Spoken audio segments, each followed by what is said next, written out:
Hello বন্ধুরা, তো তোমরা হয়তো ওদের দিনে বুঝে গেছো যে 2025 সাল সামনে আসবে আর আমরা নতুন নতুন এনিমি দেখতে পারবো। কিন্তু তোমরা কি জানো যে 2024 সালের সেরা কয়েকটি এনিমির নাম? তো আজকে তোমাদেরকে আমি সেটাই বলবো। তো বেশি দেরি না করে আজকে ভিডিওটা শুরু করা যাক।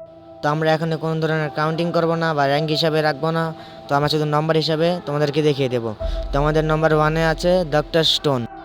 তো এই এনিমির স্টোরি হলো, হঠাৎ একদিন পৃথিবীর সবাই পাথর হয়ে যায় আর কেউ বুঝতে পারে না যে তারা কীভাবে পাথর হয়েছে বা কেন হয়েছে। তো এটাই আমাদের হিরো বের করবে যে এই সব কে করেছে আর কেন করেছে। তো তোমরা নিচে এটা দেখবে যদি না দেখে থাকো। তো আমাদের লিস্টের 2-তে আছে দান দাদান। তো এই এনিমি তোমরা হয়তো অনেকজনেই দেখেছো বা না দেখে থাকলে দেখতে পারো, সমস্যা নেই। বাট এই এনিমির স্টোরি হলো খুব একটা এরকম যে আমাদের হিরো ঘোস্টে বিলিভ করে না আর আমাদের হিরোইন এলিয়েনে বিলিভ করে না। তো তারা এটা পরীক্ষা করার জন্য দুইজন দুই দিকে যায় আর তারপর যা হয় সেটা তোমরাই দেখো, কারণ আমি স্পয়লার দেওয়ার চেষ্টা করবো না। তো আমরা নেক্সটে যাওয়া যাক।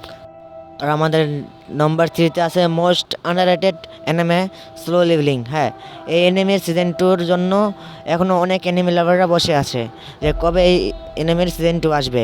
এটার একটি মুভি এখনও রিলিজ হয়ে গেছে, বাট এটা হিন্দি রাপে আসেনি। তো আমাদের স্টোরি লাইন খুব একটা এরকম যে আমাদের হিরো র্যাঙ্ক হান্টার আর সে অনেক উইক বা দুর্বল বলতে পারো। এটার জন্য সবাই তাকে মজা করে বা মানে অনেক ধরনের অনেক কিছু করে। বাট কিন্তু আমাদের হিরোর সাথে একদিন এমন একটা কিছু হয়, তারপর থেকে আমাদের হিরো আস্তে আস্তে লেভেল আপ করে বা তোমরা বলতে পারো খুব পাওয়ারফুল হয়ে যায়। আর সে এখন মোস্ট পাওয়ারফুল ক্যারেক্টার বলতে পারো তাদেরকে। এখন বেশি স্পয়লার দেওয়ার চেষ্টা করবো না, তো আমরা নেক্সটে যাই। তো আমাদের নাম্বার 4-এ আছে টাওয়ার অফ দ্য গড। এই এনিমির কথা আমি কি বলবো। আমাদের হিরো সিজন 1-এ যে উইক আর দুর্বল ছিল, বাট সিজন 2-তে আসার পর মানে তার থেকে চোখই সরাতে পারছি না। তো এই এনিমিটা তোমরা দেখবে, এনিমির বেশি স্টোরি লাইন বলার কিছু নেই। বাট এখানে মনে করো টাওয়ারে উঠতে হয়, টাওয়ারে ওঠার সর্বশেষে তোমাদেরকে একটা উইশ মাঙ্গা হয়। সেই উইশটা তোমরা যে কোনোভাবে পূরণ করতে পারবে, বুঝতে পারছো হয়তো। তো আমরা নেক্সটে যাই, ঠিক আছে। আর আমাদের নম্বর 5-এ আছে মোস্ট আন্ডাররেটেড একটা এনিমে, যে এনিমের কোনো হেটার বা মানে তোমরা শুধু ফ্যান খুঁজে পাবে তাদের। তারা বেশি কথা না বলে তোমাদেরকে এই এনিমের একটা ট্রেলার দেখিয়ে দিই, সমস্যা নেই। Te lo pones pa' mí, yo por ti me tiro pa' la Hola, besarte que hoy soñaste, voy a arrancar, dejarte llevar pa' celular que se está como no te va pa'. তোমরা হয়তো trailer দেখে বুঝে গেছো যে এটা কোন ধরনের একটি এনিমে।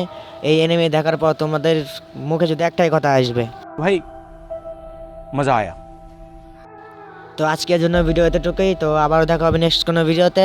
আর আমার চ্যানেলে যদি নতুন হয়ে থাকো তাহলে और वो जो लाल वाला बटन है उसपे भूकंप लेके आओ या फिर भूचाल, मुझे नहीं पता, बस क्लिक हो जाना चाहिए।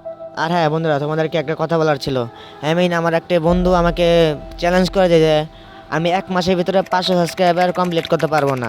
তো তোমাদের একটু সাহায্য দরকার। তোমরা যদি আমার 500 সাবস্ক্রাইবার কমপ্লিট করে দাও তাহলে তোমাদের উপহার হিসাবে একটি ভিডিও বানাবো। সেই ভিডিও তোমরা দেখে খুব বেশি মজা পাবে। তো আশা করি তোমরা সবাই সাবস্ক্রাইব করবে। তো আবার দেখা হবে নেক্সট কোনো ভিডিওতে।